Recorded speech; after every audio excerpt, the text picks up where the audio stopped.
우리의 비전 한번 다 함께 다시 한번 읽어볼까요? 시작. 우리의 비전은 복음의 재발견을 통해 신앙의 인격의 변화를 추구하는 복음 중심적 공동체이다. 이 공동체를 통해 사람들은 하나님과 연결되고 함께 성장하고 함께 도시를 섬김으로 하나님의 나라를 확장시키는 것을 목표로 한다. 네. 지난주에 우리 한 성도님 마지막에 질문해 주셨던 그 질문이 개인적으로 한 주 내내 계속 생각하게 하는 질문이었어요. 지난주에 이런 질문이 있었잖아요. 모든 교회가 말씀 중심이라 교회라고 말하고 복음 중심적 교회라고 하는데 도대체 또 우리가 복음 중심적 교회를 추구한다고 말하는 게 도대체 어떤 의미냐, 이런 질문을 기억하실 겁니다. 네, 그 질문에 대해서 정말 일주일 한번 계속 생각하면서 한 가지 제가 깊이 봤던 건 지난주 그 사사기 말씀, 오늘 설교 말씀과 연결해서 생각들었던 건 결국 목사이던 모든 성도이던 결국 내 자신이 왕이 될 것인가, 하나님을 왕으로 모실 것인가라는 그 깊은 영적인 끊임없는 싸움이다. 그러니까 그 싸움이 결국 때론 진다라면, 그 싸움에서 정말 내가 왕이 된다라면 교회로서의 그 말씀 중심적 공동체, 복음 중심적 공동체가 불과하구나. 되게 그런 고민들이 되게 그 안에 있었던 것 같아요. 그래서 오늘도 좀 이야기 쭉 들으시다가 질문이 있거나 하시면 질문해 주시면 그 자체가 제게 또 고민이 될 것이고 또 계속 우리 모두가 함께 해나가는 기회가 될 것 같습니다. 우리가 두 번째 오늘 나누는 시간은요, 지난주에서 우리가 무엇을 믿는가라는 부분에서 우리 공동체가 배움 공동체이다라는 측면들을 한번 쭉 나눠보도록 하겠습니다. 특별히 오늘날에 되게 사사기와 같은 시대이기에 정말 우리가 더욱더 배움의 공동체라는 부분을 더욱더 깊이 생각해야 될 것 같은데요. 우리가 지금 이번에 책 있잖아요. 우리가 하나님을 오해했다라는 부분에서 제가 이와 관련된 내용이 있어서 좀 인용을 해볼게요. 그 책에서 말하는 건 뭐냐면 오늘날은 성경 문맹 시대이다라고 표현하더라고요. 오늘날 교인들 중에 성경을 한 번이라도 제대로 읽어보았고 지속적으로 읽는 사람을 찾아보기가 쉽지 않다라는 걸 지적하는 거죠. 여러분 어때요? 동의하십니까? 근데 이전과 비교할 때 오늘날 수없이 많은 교육 프로그램들이 있잖아요. 전에 없이 좋아졌는데 중요한 건 정작 사람들이 성경은 읽지 않는다라는 문제가 오늘날의 문제인 것이죠. 그러면서 볼 때 사람을 참으로 변화시키는 것은 성경이잖아요. 그러면서 볼 때 성경을 읽지 않는다라는 것이 오늘날 교회에 변하지 않는 모습, 변화가 없는 어떤 신앙이든지 한 개인이든지 교회의 모습은 결국 성경을 읽지 않는다라는 것의 원인을 찾을 수 있을 것 같아요. 근데 여기서 제가 좀 그 박스에다가 색깔을 넣어놨잖아요. 제가 좀 한번 장난을 쳐봤어요. 어떤 장난이냐면 오늘날 교회는 변화가 없다라는 질문을 딱 하고 나서 여러분께 질문을 한다면 여러분 무슨 대답을 하고 싶어요? 오늘날 사람들 안에 변화가 안 일어난다. 왜 그렇다라고 생각합니다. 라고 여러분들이 대답한다면 뭘 말하시겠어요? 상소영제? 오늘 왜 사람들 안에 변화가 안 일어날까요? 성경을 읽지 않는 네. 굉장히 그렇죠. 고마워요. 네, 감사합니다. 네. 그래서 의도하는 대로 해가지고 우리 홍석 형제는 변화하는 것을 원하지 않는다. 변화하는 것을 원하지 않는다. 사람들이 변화하는 것 원치 않는다라는 대답. 그렇죠? 네. 근데 제가 질문하고 싶은 건 뭐냐면 오늘날 우리 모두가 자신뿐만 아니라 나를 포함해서 교회 안에서 신앙생활할 때 변화하지 않는 문제에 대한 고민이 있고 그리고 그 나름대로 자기의 진단이 있을 거예요. 내가 의지가 부족하든지 순종하지 않는 문제라든지 있을 거라는 생각이 드는데 여러분 생각할 때는 내가 정말 성경을 읽지 않는다라는 말에 대해서 여러분들은 자신에 대해서 그렇게 좀 반성하십니까? 어떠십니까? 아니면 진짜 내가 성경을 바르게 읽지 않는 것 같다라는 개인적인 좀 각성이 있는 것이죠. 그런 측면에서 볼 때 하나님을 아는 지식만이 사람을 변화시킨다라는 걸 전제할 때에도 오늘 다시 한번 질문할 필요가 있는 것 같아요. 뭐냐면 성경을 한 번도 제대로 읽지 않았는데 다 안다고 생각하는 것은 왜일까? 제가 볼 때 이게 굉장히 많은 것 같아요. 또 한 가지는 뭐냐면 당신은 성경에 대한 무지함을 느끼면서 더 배우고 싶은 갈망을 가지고 있습니까? 라고 여러분 개인에게 한번 제가 일일이 찾아가서 묻지 못하겠지만 동신형제, 네, 성경을 성경에 대한 무지함을 느끼면서 성경을 더 알고 싶어하는 마음이 있으십니까? 마음은 있는데 행동으로는 안 된다. 그 질문했습니다. 마음은 있는데 행동이 진짜 안 되는 걸까요? 아니면 마음이 진짜 약한 걸까요? 네, 제가 좀 장난을 쳐서 죄송하고요. 근데 무슨 말을 하고 싶은지 전달됐으리라 생각합니다. 정말 진지하게 우리가 성경만이 우리를 변화시킨다라는 확신이 있는 것만이, 그 믿음이 있을 때만이 교회는 말씀에 대해서 소중하게 여기는 정서가 흘러요. 근데 사람들은 교회 올 때 그것 아니고 교회는 다른 것으로 다 움직여라는 생각을 갖는다면 말씀은 그냥 한 부분에 지나지 않겠죠. 여기 안에 이미 모임의 성격과 색깔이 결정난다는 거예요. 또 말씀에 대해서 크나큰 확신이 없는 사람이 설교하고 아니면 리드해 나갈 때 벌써 거기 안에 이미 모임에 대한 분위기가 결정난다는 걸 말씀드리고 싶어서 그렇습니다. 그렇다면 또 이제 이 책에서 지적하는 건 맹인들의 코끼리 경험담입니다. 그런 관점으로 생각할 수 있겠군요가 지배하는 소그룹에서 진리 안에서 배우고 자라가는 것이 가능할까? 즉 뭐냐면 교회 모임이 이 사람 저 사람 각자의 인생관을 나누는 식으로 소그룹 모임이 진행돼. 그래서 답이 없어. 그런 관점도 있네요. 그런 생각도 있네요. 그런 모든 그런 이야기가 가득할 때 과연 진리 안에서 자라감이 가능할 것인가에 대한 질문을 이 책에서 하고 있습니다. 사실 오늘날 소그룹이 교회 안에서 여러 맹인이 코끼리를 만지고 자기의 경험담을 나누는 시간이 되고 마는 경우가 많다는 것이죠. 사실 여기에서 사실 오늘날 교회 안에 소그룹 모임에 많은 어려움이 있는 것 같습니다. 즉, 그 교제 중심의 모임이라고 말하니, 나눈 중심이라고 했을 때 결국 각자 그냥 더 이상 진리 안에서 배워가는 모임이 아닌 거죠. 그때 어떤 갈증을 느끼는 것이죠. 그런 부분을 한번 돌아볼 필요가 있는 것 같습니다. 그래서 각자 자기 소견대로 이해하였더라. 제가 볼 때 오늘날에는 그때 교회에 권위 있는 말씀 사역자가 없으므로 각자 자기의 옳은 대로, 소견에 옳은 대로 행하였더라, 이해하였더라. 아마 그것이 오늘날에도 반복될 수 있지 않을까. 제가 사실은 정말 바르게, 정말 성도님한테 저를 위해서 많이 기도해 주시고요. 저 자신도 너무나 무식함을 많이 느낄 뿐만 아니라 전달력도 부족하고 여러 가지로 내 개인의 어떠한 한계 안에 있는 사람이라는 걸 많이 느껴요. 제가 여러분 보면 다 아는데 뭘 제가 그러겠습니까? 저도 부족함을 느껴서 일주일 내내 고민하기도 하죠. 사실은 어떻게 할까? 근데 성도님들, 우리 모두에게 같은 고민이 있는 것 같습니다. 결국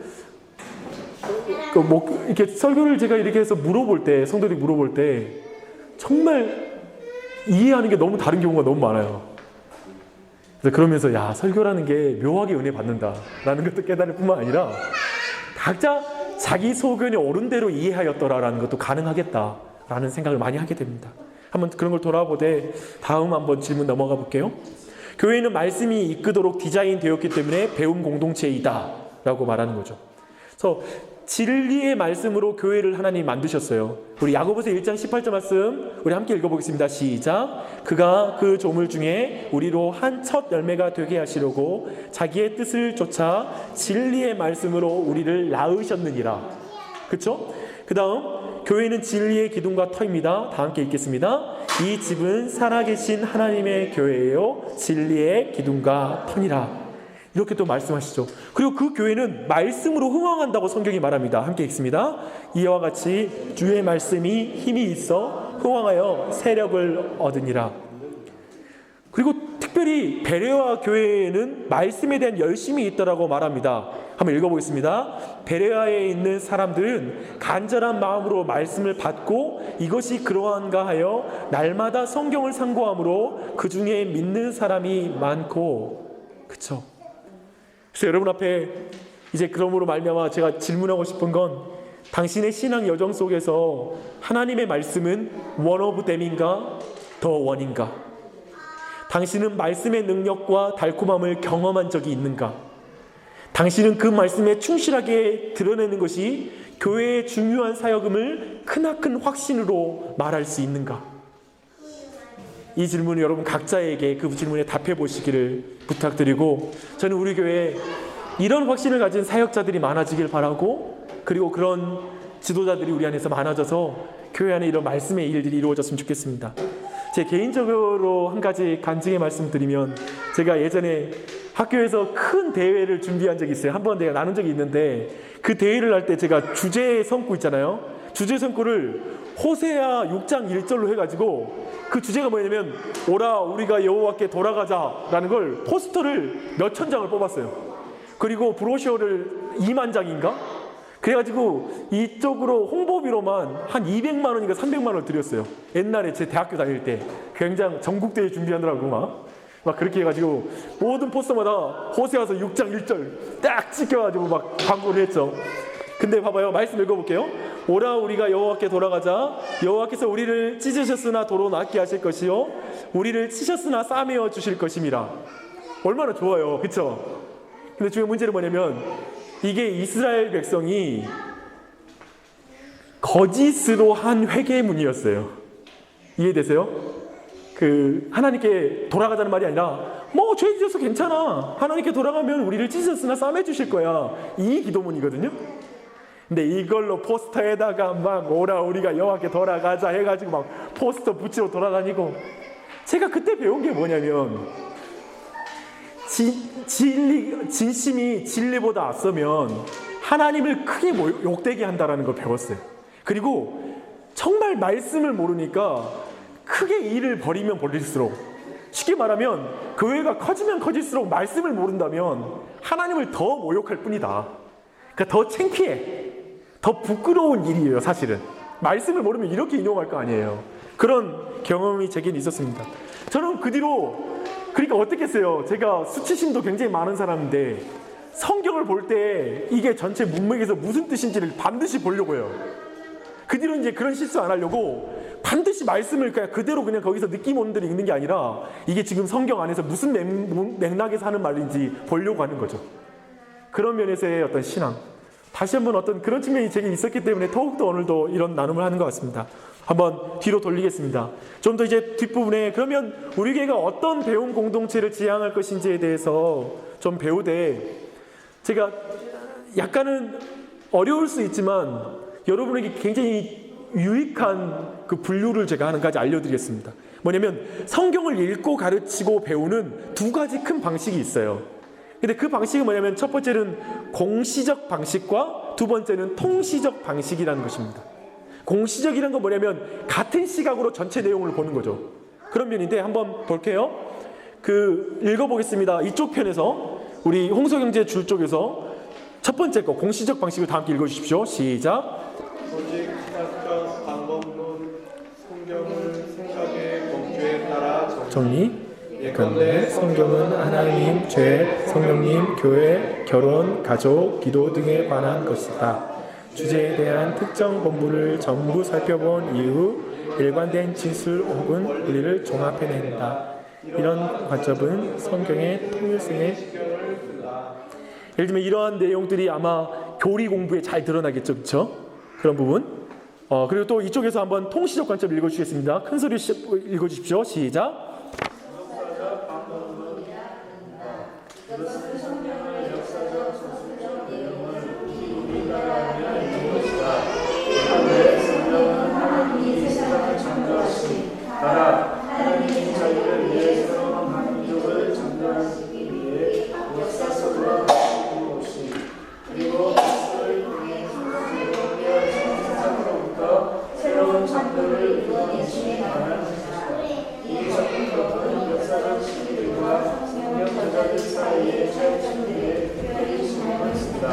네.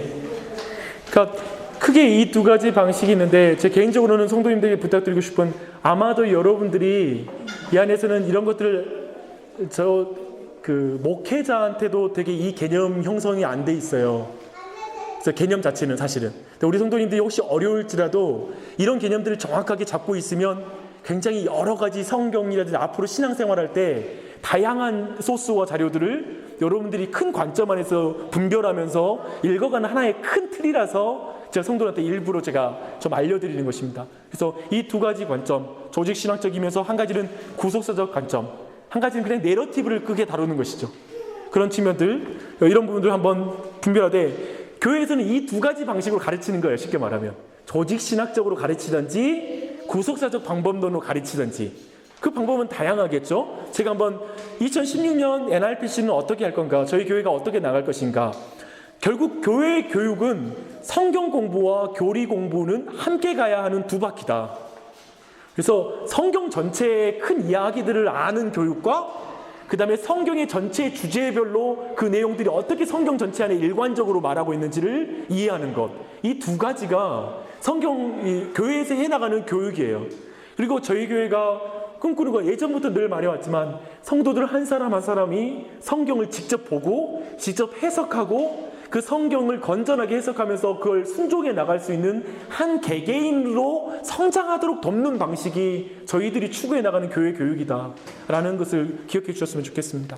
그렇다면 제가 내년에 있을 일들과 함께 좀 요즘 우리가 어떤 길을 걸어왔는지 한번 볼게요. 현재 저희들이 하고 있으며 앞으로 지속할 것들은 구속사적 복음 설교, 즉 주일 설교와 아침 기도의 설교가, 사실은 여러분이 아시겠지만, 여러분이 좀 어때요? 설교 들으실 때 비교적 제가 좀 해석을 좀 하나하나 찾아가면서 하는 편이잖아요. 제 의도는 뭔지 아세요? 사실 그게 성도들한테는 강의보다 더 좋은 그 티칭이에요.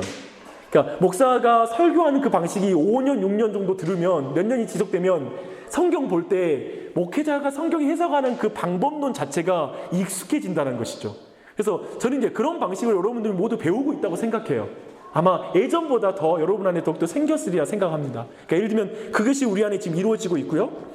기도에 대한 이해는 금요 기도회 때 이루어지고, 그래서 앞으로 좀 기도에 대한 가르침, 성경 전체에서 기도를 어떻게 하는지를 알리는 것을 좀 배워나가려고 합니다.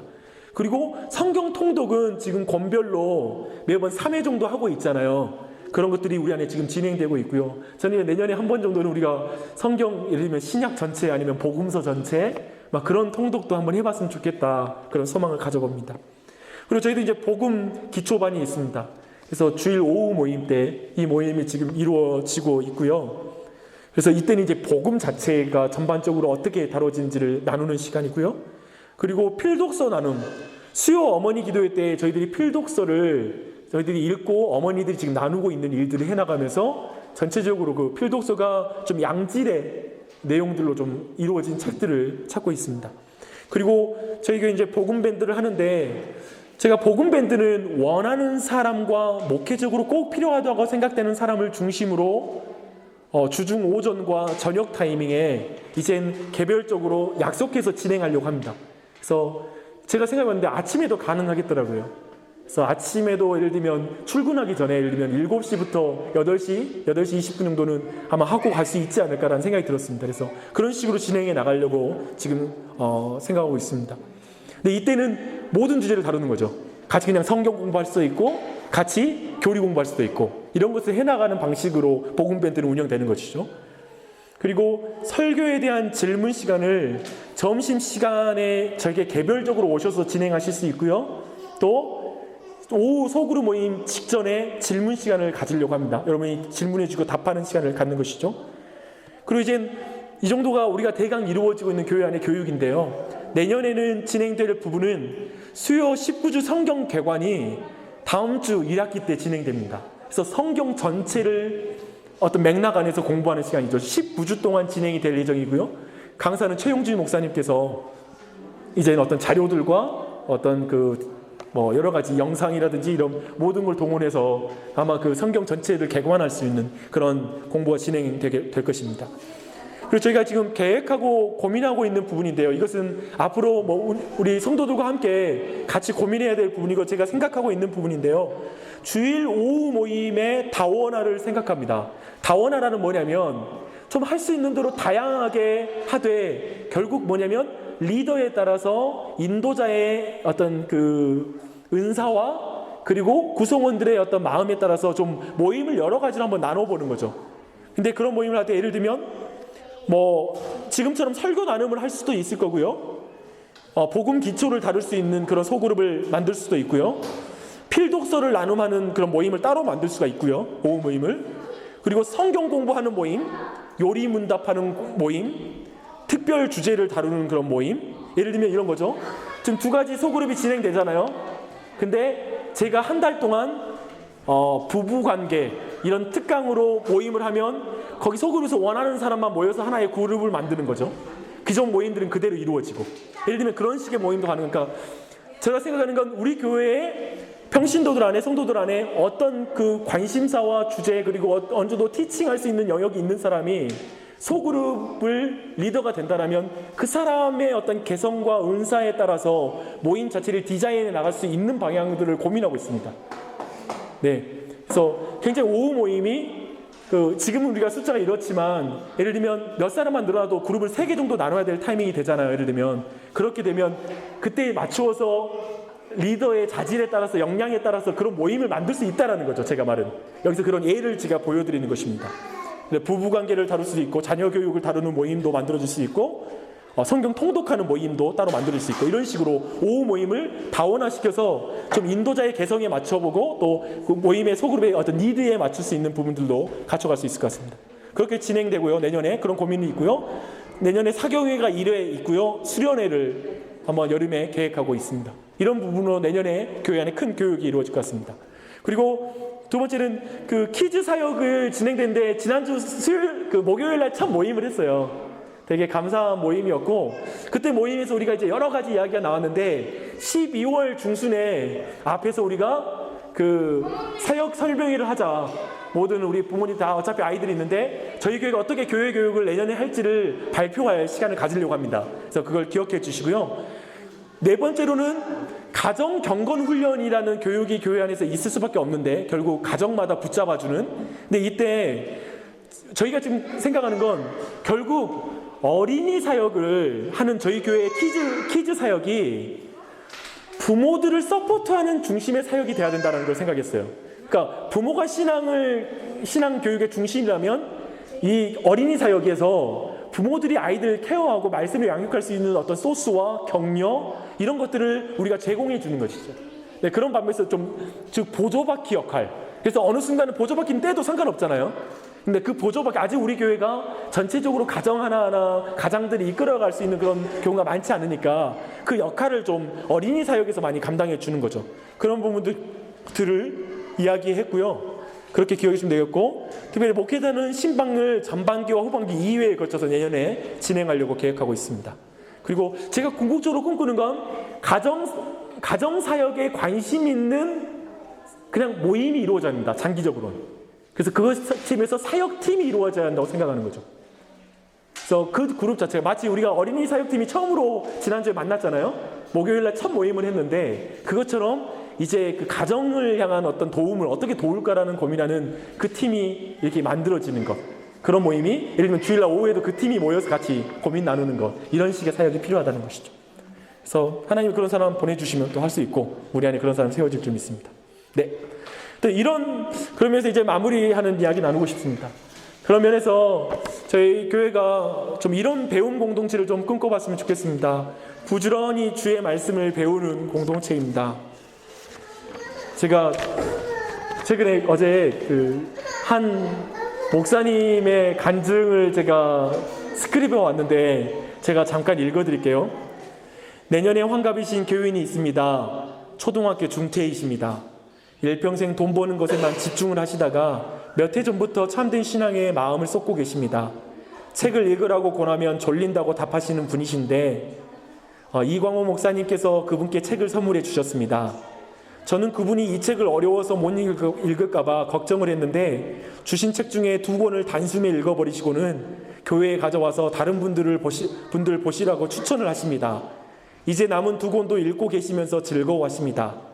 나이와 지내온 환경 때문에 제가 선입견으로 판단을 했는데 책을 읽으시는 것을 보고 제 생각이 많이 달라졌습니다. 토요일 오전에 교인들을 위해서 신학 공부 모임을 하고 있습니다. 여기에도 적극적으로 참석을 하고 계십니다. 아더핑크의 책을 함께 보면서 이해하지 못하는 부분들도 있지만 더듬더듬 진리를 찾아가는 모습에 제가 힘을 얻고 있습니다. 깊은 신앙을 추구하려면 젊은 사람들이 많이 있어야 한다는 어느 목사의 이야기가 생각납니다. 지금 제가 경험하는 바로는 그 생각은 틀린 것 같습니다. 물론 젊은 사람들이 더 잘 배우겠지만 나이와 지성의 문제라기보다는 하나님의 말씀에 대한 목마름이 더 확실한 차이라고 생각을 합니다. 이런 교인들과 함께 할 수 있음이 참으로 큰 복이라고 생각합니다. 네. 그런 면에서 볼 때 우리 온 교회가 정말 그 참 진리를 알고자 하는 그 갈망들이 더욱더 커졌으면 좋겠고요. 그래서 성도님들 반복하는 걸 두려워하지 마십시다. 제가 신명기 1장 9절 기하의 말씀 보면서 보는 거 뭐냐면 그 말씀은 반복이 결코 배제될 수 없는 말씀이에요. 전체 말씀 보면 반복하라는 말은 안 나오지만 머리 이마에다 써 붙이고 문지방에다 붙이고 이거 반복이잖아요. 그게 있더라고요. 그래서 우리 모두가 성경을 계속해서 부지런히 반복하여 학습하는 걸 두려워하지 마십시다. 아직 모르는 지체들을 위해서 아신 분들은 계속 정리하고 가르치는 수준의 이해력을 갖춰 나가십시다. 또 더욱더 바르게 이해하기 위해 힘쓰는 교회가 되었으면 좋겠습니다. 기독교는 쉽다는 전제 아닙니다. 여러분 세상 학문도 머리 싸매고 공부하잖아요. 근데 어떻게 성경 그리고 하나님의 진리를 아는데 그냥 내가 그냥 하나도 공부하지 않고 알 수 있다고 생각하는 게 얼마나 교만한 것입니까? 또 성경적 바른 이해를 위해 여러분 질문하십시다. 성경을 떠난 자기 철학을 주장하기 위해서가 아니라 솔직한 여러분의 실존의 문제, 여러분이 정말 이해 안 된 문제들은 항상 여러분이 질문하고 정직하고 배우려고 하는 자세로 물어보십시다.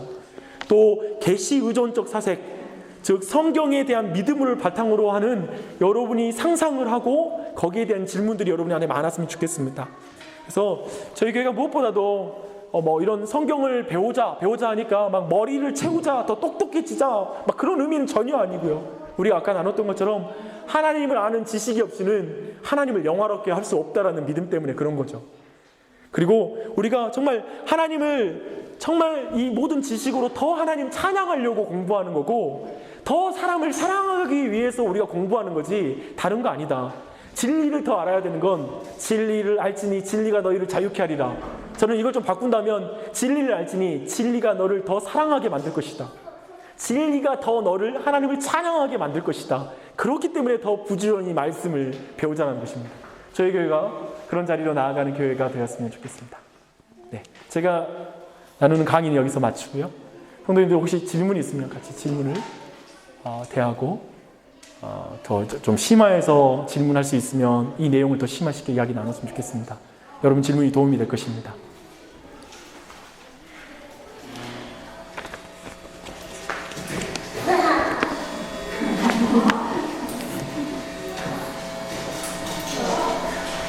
네, 이게 무슨 소리가 나는지 모르겠네.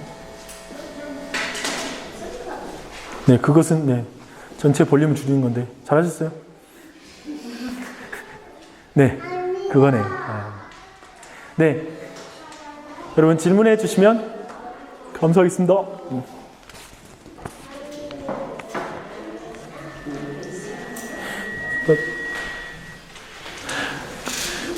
우선 언뜻 되게 너무 복잡하고 많이 할 것 같은데 그런 느낌이 가지 않도록 하는 건 또 중요한 것 같습니다. 최대한대로 저희가 생각하는 것 성도들 안에 갈급한 사람을 중심으로 교육은 해나가고 전체 모임에서의 교육은 충실하게 해나가는 방향으로 진행하는 게 중요한 것 같습니다. 네.